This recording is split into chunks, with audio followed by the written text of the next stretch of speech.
Good morning, year 12. We are in week 10, okay? We have 2 more weeks to go. So this week we are talking about resistance, okay?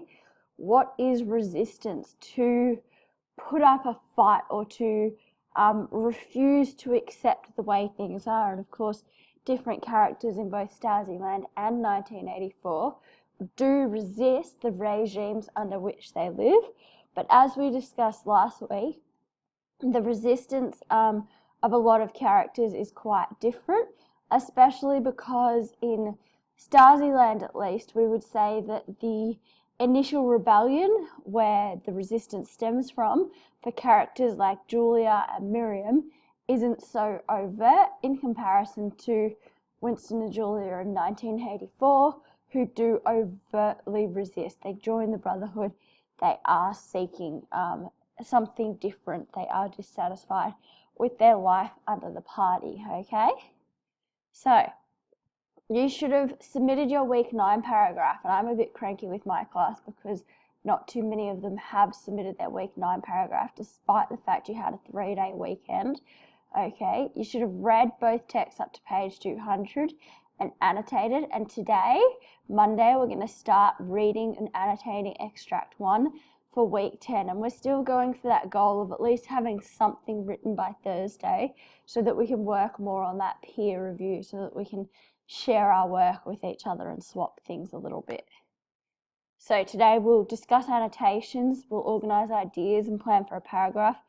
Tuesday will be additional notes, okay, and then by Thursday we are gunning for peer review and redrafting. If you've got something to share, then that means you've got some more feedback, so your end piece will be better. Alright, we've got our learning intention and our success criteria again, and of course by Thursday we want something drafted, and Sunday is the deadline. I'm playing hardball with my class. I've said that as of tonight, Monday night, alright, 6 p.m. tonight, if you have more than 2 outstanding pieces, I am going to be phoning your families and letting them know that I am dissatisfied with your effort, okay? So, extract 1. So you should have for this week read these extracts hopefully by the time you're listening to this, alright? And it's page 198 and 199 from 1984, and from Stasiland it's page 151 and 152.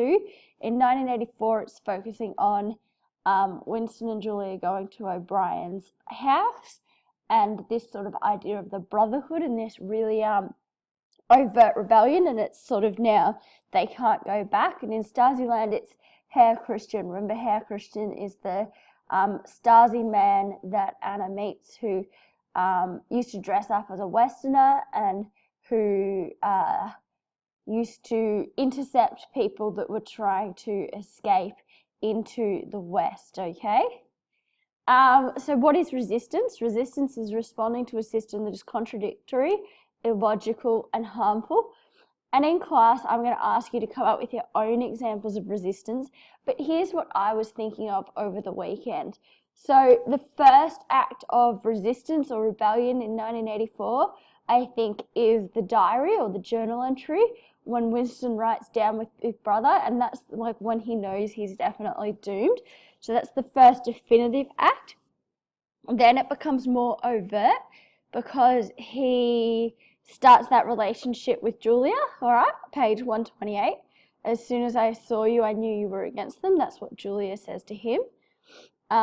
We talked last week about whether Winston is seeking justice for political ideals or whether it's self-satisfaction for his own hatred.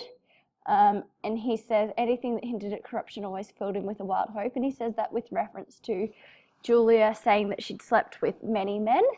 Of course, O'Brien is our focus for this week, alright? And he says, I know all about your contempt, and it's O'Brien who brings them sort of out of the shadows, and it is O'Brien who becomes their undoing in the end. With regards to Stasiland, I think it's important that you consider how Funda actually writes about the different people. So we see those who resist in quite a positive light, and even her language around Herr Christian is really interesting as to the ambiguity of whether he is good or bad. It's not so clear cut as it is with other Stasi men. So of course she positions us to see certain people sympathetically. Of course we see Miriam sympathetically because of the way that Funda writes about her own feelings. So she says, after she hears Miriam's story of courage and deciding to go over the wall, I sit in the chair exploring the meaning of dumbstruck. So of course we are positioned by Funda's own reaction to feel that what Miriam did was quite incredible. We also see Miriam's actions as courageous, all right, because of the ending of Stasiland when Funda says the world could not be set to rights until Miriam has some kind of justice. A discontinued desire to know what happened to Charlie is seen as very courageous. Of course, though, we have to think about the physical and emotional cost of resistance. Is it actually worthwhile? If we think of Julia and refusing to inform on the Italian boyfriend and how much she suffers in the aftermath of that, is it worthwhile? Is the emotional cost worth it? Does rebelling actually work out in the end, all right? And the same can be said of Frau Paul, and I said last week Frau Paul's a really interesting character, and I don't know, I certainly sympathise with her, but I don't know if in the same position I would make the same choice, because her refusal to inform means she's separated from her son. And the quote I chose there was to behave with such great humanity, which comes from, I think his name was Michael, the man that she actually refused to inform on, but the cost of doing so was for her son to grow up without her. All right, so you've got a topic sentence, okay, and we have highlighted for you some of the key words. So what I would suggest you do is follow those 3 arrows down here and actually do this for yourself. So what are the key words, what ideas will need to be unpacked, and how are you going to compare and contrast? Because I am finding that sometimes in your passages you go off on a bit of a tangent and you've actually ignored your topic sentence. And while that might not be so detrimental now, if you were to do that in your text response, your comparative essay, which is sort of similar to your text response, in structure where your topic sentence for each paragraph is really important, and of course where your overall essay topic is really important, that would be quite detrimental. So it's probably a good idea to try and really engage with your topic sentence, okay, because you want to write about the things that we have suggested, and you know, the topic sentence is there to help you, so please make sure you read it, make sure you understand it, and of course if you don't, ask your teacher, okay, if you're not sure what to do, make time to catch up with your English teacher. So, I've tried to unpack for you the key words here and just give you my perspective on what I would be thinking and what I'd be writing about. So the first thing is contradictory, illogical, and harmful, which is sort of like maybe how resistance could be seen on one side, you know, at least from the side of the party. But, you know, I would say that the reason that these people, so Winston and Julia, you know, Frau Paul, Miriam, you know, the reason they rebel is because the regimes they are in harm them. They're actually hurting them in some way. It talks about evidence. Of course, evidence is really important in both texts. You know, in Stasiland, Miriam so desperately seeks the evidence of what happens to Charlie. And I guess there is evidence in Stasiland because the files are all kept. But comparatively in 1984, everything goes down the, I think Winston calls it like a memory hole. Like everything is just incinerated. So when he actually gets the proof, which is that photo of those men, it's what he needs to actually incite his rebellion, you know, because he realizes that the confessions could not have been true. And of course, he always suspects that, you know, life as it seems and the party's claims aren't entirely true. But when he has proof in his hand, he's like, this is it. The path of resistance. So the idea that resistance builds up, it's not just bang done. It sort of builds to a crescendo, of course, you know, and for Winston, this path of resistance, I think it starts, I've said here it starts with Julia, but now I'd say it starts with writing down with Big Brother in the diary, and then it's Julia, and then it's O'Brien, and then it's the Brotherhood, you know, and it's this sort of climb as he gains confidence. the deception for Winston is inevitable, so Winston felt he had no choice. So because of his personal dissatisfaction, he felt that this was the way to respond or to go, sort of thing. Herr Christian is this really interesting character. I hadn't thought a lot about him before I started looking at the passages for this week. But he is like this stickler for the rules, but he's this really ambiguous character because I think on some level he can see the pain he's causing others, but he can't go beyond the rules, you know, and so he sort of, to Anna, dismisses his personal culpability. But I've written here, he does not question his choices, but again, I've changed my mind already on this since yesterday because I think he does question his choices. He just doesn't want Anna to see this so much, and I think her writing and her portrayal, Funda's portrayal of Herr Christian, suggests that he does question his choices quite a lot. So they're all the things that I would like you to talk about in your passage this week, okay?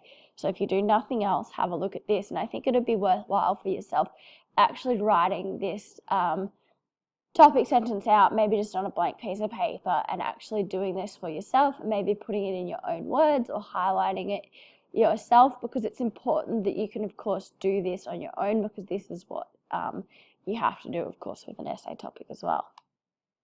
All right, I've put on here my key annotations.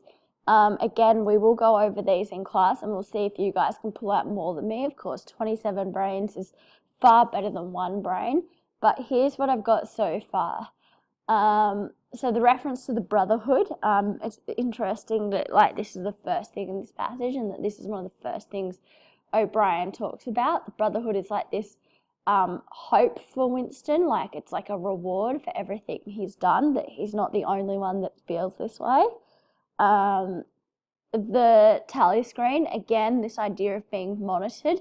No one's free from the party's control, but there's this divide between the different, I guess, classes. You know, in communism, it's supposed to be this classless regime, but it's really not, because the inner party are definitely more privileged than, you know, people like Winston and Julia, who still belong to the party, but at the outer party, and then, of course, the proles are below that again. I think I've talked a lot about this week, about Winston's character being undermined, because he will do anything, so his resistance will come at a cost to other people, which makes it far less noble in my eyes. A sort of catechism, so like a fixed set of questions or answers, so this like authority that O'Brien has, or at least authority in Winston's eyes, because, you know, he's certainly someone Winston looks up to. Again, this idea that Winston will do anything to rebel and to impress O'Brien, like he's willing to commit murder. I just think that this, for me, Winston is not a noble or heroic character, because he is willing to harm others for his own personal benefit. And then, you know, this is seen again when he agrees to throw sulfuric acid in a child's face. You know, I don't know whether he just says this to impress O'Brien, but I certainly get the impression that Winston would be willing to do anything for his own personal benefit, which makes him quite a different character to those that we see presented in Funda's Stasiland, because, of course, Julia, Miriam, Frau Paul are all quite honourable characters, no matter what we sort of understand at the end of the book, whether there's hope or not in Stasiland. I think we can agree that the people who are the victims of the Stasi are honourable, but I don't know that I would be comfortable saying the same thing of Winston here, saying that I guess he is definitely a victim of this regime, but I don't know if his actions are honourable. I suppose he never actually carries through with any of these things. The love that Winston and Julia have for each other, and the fact that they're not prepared, or at this stage Julia's not prepared, all right, and this is something the party uses to manipulate them. The fact that Winston is not as definitive, he certainly hesitates, and then when O'Brien says it's necessary for us to know everything, that the more they know, the easier it is to control, and this love that they have is something that O'Brien later uses to break Winston.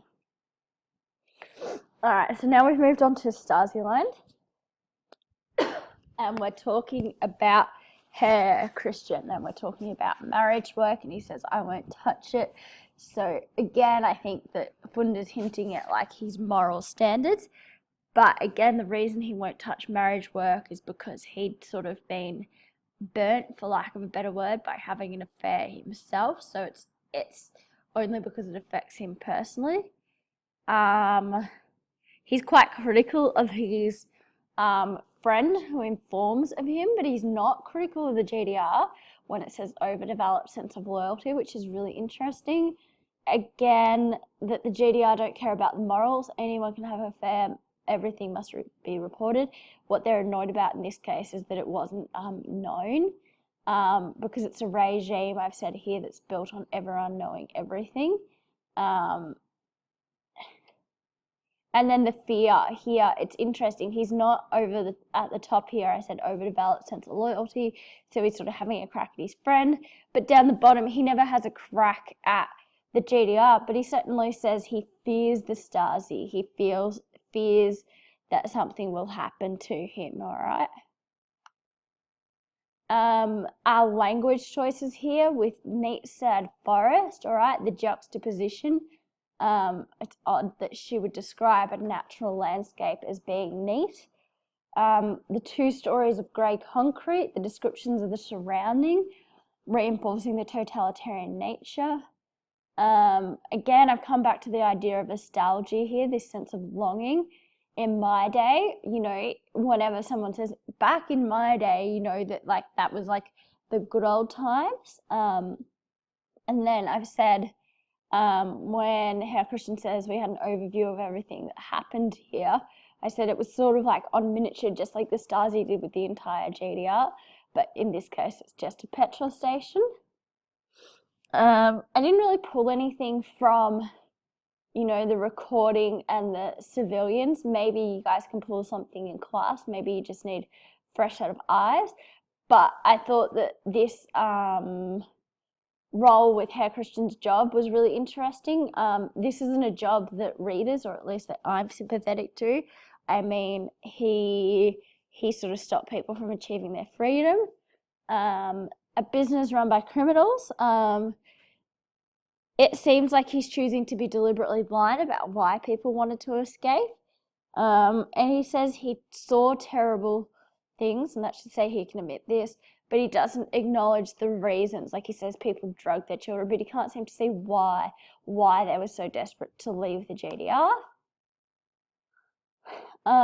Here, it's like he can acknowledge the pain he was causing, but he quickly moves on it when he says that was bitter.